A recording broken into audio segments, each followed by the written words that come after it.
आज मी बनवणार आहे आटा नूडल्स आणि तुम्ही बघू शकता नूडल्स बघितल्यावर आनंदी किती खुश झाली आहे। त्यासाठी आपल्याला काय काय सामग्री लागणार आहे आपण ते सर्वप्रथम बघणार आहोत। तर आपण त्यासाठी थोडासा घेतलेला आहे कोबी, त्यानंतर एक चिरलेला कांदा आणि थोडीशी कोथिंबीर आपण बारीक चिरून घेतलेली आहे। सोबतच आपण अद्रकचे बारीक बारीक तुकडे करून घेतलेले आहे। सोबतच आपण लसणाचे छोटे छोटे तुकडे केले आणि 2 मिरचीचे उभे काप करून घेतले आहे आणि सोया सॉस घेतला आहे। एका पॅनमध्ये मी पाणी टाकले आणि त्यात थोडंसं तेल टाकलेलं आहे।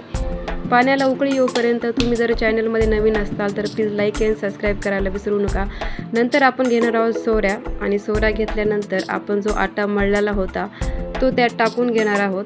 आटा टाकल्यानंतर त्याचे जे झाकण आहे ते व्यवस्थित आपण पॅक करून घेणार आहोत। झाकण पॅक झाल्यानंतर पाण्याला जी उकळी आलेली आहे त्यात आपण हे सगळे नूडल्स टाकून घेणार आहोत आणि तुम्ही बघू शकता नूडल्स छान असे तयार झालेले आहे आणि ते एकमेकाला चिकटलेलेही नाही, कारण आपण त्यात तेल टाकल्यामुळे ते असे वेगवेगळे तयार झालेले आहे।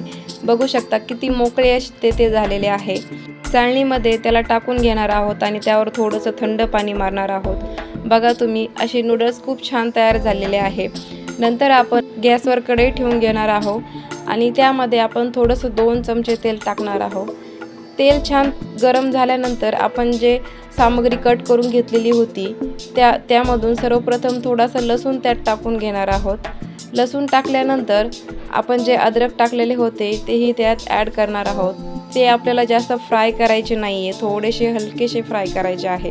नंतर जे बारीक मिरची चिरून घेतलेली होती ती यामध्ये मी ॲड करणार आहे। नंतर जो बारीक चिरलेला कांदा होता तोही मी यामध्ये ॲड केलेला आहे। याला थोडंसं फ्राय केल्यानंतर जे आपण चिरलेला बारीक कोबी होता तो आपण यात टाकून घेऊया। हे सर्व एकत्र करून आपण थोडेसे फ्राय करून घेऊया। फ्राय झाल्यानंतर तुम्ही त्याला बघू शकता छान असा कलर आलेला आहे। त्यामध्ये आपण जो सोया सॉस होता तोही यात टाकून घेणार आहोत। सोया सॉस टाकल्यानंतर गॅसची जी फ्लेम आहे ती आपण कमी करून घेणार आहे, कारण सॉस जे असतात ते लवकर जळतात आणि त्याला जळक असा वास येतो। त्यानंतर आपण जे नूडल्स तयार करून घेतले आहे ते मी यात ॲड केले आहे। त्यानंतर थोडीशी कोथिंबीरही मी त्यात टाकलेली आहे।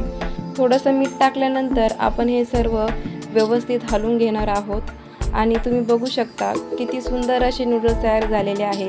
मी ते एका डिशमध्ये काढून घेणार आहे आणि त्याला छान असा कलरही आलेला आहे।